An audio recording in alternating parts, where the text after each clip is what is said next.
I'm not seeing it going through.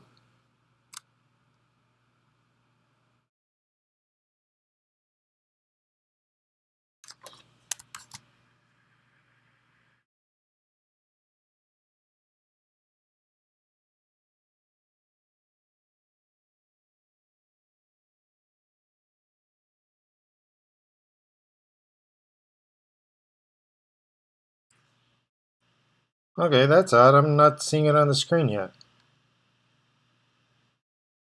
Wonder if it's getting through. I'll check.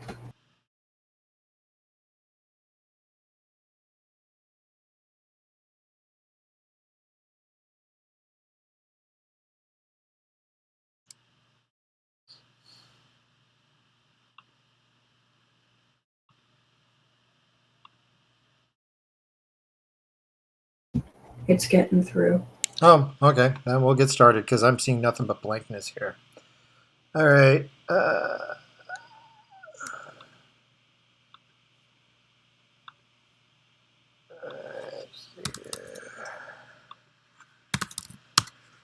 Alrighty.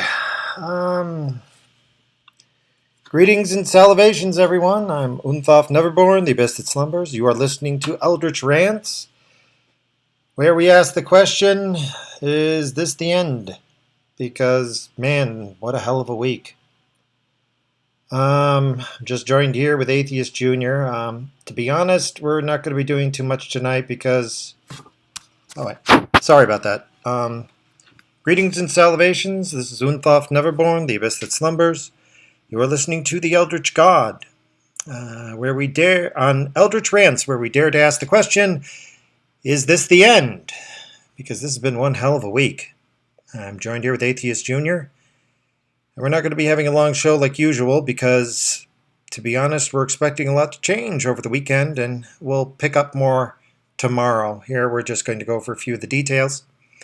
As I'm sure everybody's already heard, there was a sarin gas attack in Syria, although there have been some reports that it wasn't an attack, that what happened was the rebels had sarin gas and Assad's forces dropped bombs on them. So was it Assad dropping the sarin gas, or was it, the rebels having the sarin gas and it just got blown up and their own side just suffered for it? To be perfectly honest, if you go with the public narrative, Assad did it. And in my opinion, if CNN says it's true, it's obviously false. Then again, for some reason, Donald Trump seems to believe them. Everybody who used to hate Donald Trump has gotten behind him saying, "Yay, you're killing people. Fun." And he launched 59 Tomahawk cruise missiles to turn a certain airbase that the supposed plane that dropped the sarin gas came from into a smoking pile of burning rubble. Everybody who's dealt with Syria said, "What the F?" Because, frankly, regime change was already taken off the table a week ago. Assad was only going to be removed from power if he got voted out of office, or however they hold elections over there. So he had nothing to gain by using chemical weapons. If anything, it would cost him. So the big question is he completely insane, or is this a setup? The problem is that before we found out which one it is, Donald Trump already launched the missiles. A lot of Donald Trump supporters are pissed off. Where do I stand on this? Well, I'm going to sum it up like this. I've still got faith. He's testing it, but I still believe the man has made some major mistakes in the past, and it always turned out that he was doing the, four-dimensional chess thing. I'm hoping that what this is a setup, that he contacted Russia ahead of time, warned them about the attacks, which happened an hour in advance. Still, 4 people were killed, but a lot of personnel managed to escape. Which raises the question, what happens if after blowing up this supposed sarin production facility, there's no sarin gas? I mean, we just blew it up. Shouldn't there be sarin gas all over the freaking place right now? So, here's the question. What happens if it turns out Assad didn't launch the sarin gas? Right now, we've got the liberals, Hillary Clinton, everybody who's a warmonger saying, yay, we must attack Syria because they use chemical weapons. Well, that's the key right there. Even in the presidential release, I don't know if it's president or prime minister or whatever, from Canada, he said, we cannot stand for chemical weapons. That is what they're pushing, that we can't stand for chemical weapons. What if it was the rebels? What if the rebels were the ones who used the chemical weapons? If that is the case, then I'm hoping that the whole reason behind all of this is to set these people up so that when the facts come out, if it is indeed the rebels, Donald Trump can go, whoa, we made a huge mistake. We attacked the wrong side. Clearly, we have to do what's right and help Assad now and work with the Russians to get rid of these rebels who are making war crimes. The rebels did use sarin gas in the past. So this is not entirely pie in the sky speculation. Then again, I'm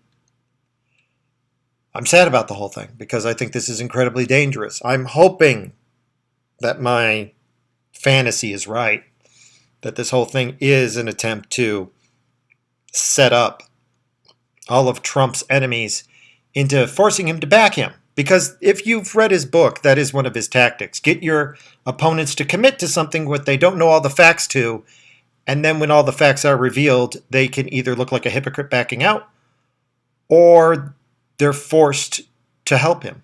So, I don't know, though.